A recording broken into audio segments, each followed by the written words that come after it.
Welcome back to our TimeMD video tutorial series. We're going to continue with our account setup here with our demo account. We've already completed the general account information step, and we're going to proceed now to the time tracking settings step. We're just going to simply click on that area, and we're now presented with the page that controls much of the time tracking settings for your account. Now, the important fields have been highlighted in red as indicated here. These are fields which absolutely must be input in order for this step to be considered complete. But we're going to go ahead and touch on some of these other fields just so that there's a more deeper understanding as far as what they do. So first of all, we have our time tracking type. This is what the system will use in order to determine some of the views which are displayed when calculating data. We have two different types of accounts: standard time tracking and job-based time tracking.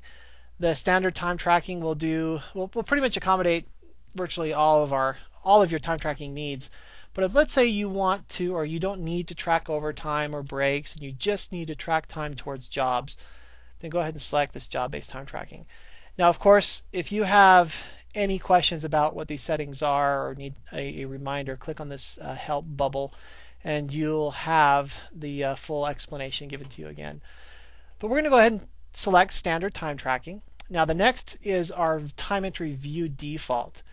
This is what will help in order to track what type of time entry. You can either have a start and end time or total hours worked. Now, as far as which one you select here won't determine whether or not you can select that particular entry in the time tracker itself. This will just give you a default view. So in other words, if you select total hours worked, but you want to still record a start and end time, you still can't. It'll just present you with the total hours worked field first. But since we're doing a standard time tracking, we're going to go ahead and select the start and end times. Next is our flag time entries over. This is as I indicated before, this is a very important field that lets the system know if someone's tracked more time than they should. And then if they have, it'll give the manager the warnings and the alerts they need in order to find that time entry and find out what's going on. So we suggest a value of 12 as indicated here. So now if any entry exceeds 12 hours, the managers will be given an alert, and they'll know that, and they can take care of it and find out what's going on. Some other areas which are asked about quite often would be activating auto breaks. Auto breaks is a feature where if you don't want your employees to have to clock in and out to record a break, the system can do that for them. Now, we do extend a bit of caution with using this particular feature. If not used correctly, it can lead you into some hot water, especially if breaks are being deducted that aren't actually being worked. So if activated, please be sure that your breaks are actually being taken by your employees. If you do elect to use this feature, click the checkbox, and you'll be presented with the fields you need in order to complete this step. On the right-hand side, we have another very important field, which is the security. A lot of people ask, well, if this is a web-based system, how do you keep people from tracking time from home? Well, we actually have a few ways to prevent that from happening. One is by IP-based security. So what we'll have you do is input your IP address for the terminal that you're authorizing time tracking for. Now, we give you a little shortcut here in red. This actually lists the IP address of the terminal I'm currently at.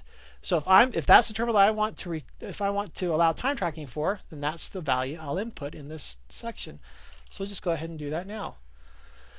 Next, if you do have, for example, a situation where perhaps an IP address changes, you have a dynamic IP address, we do have a second type of authorization, and that is a browser cookie-based security.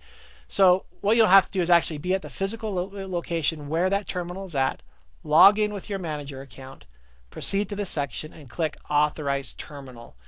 That will then permanently authorize that terminal for time tracking.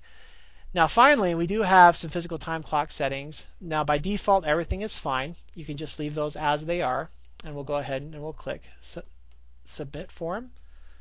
And because we elected to activate auto breaks, we'll put this back in, submit the form again, and we're good.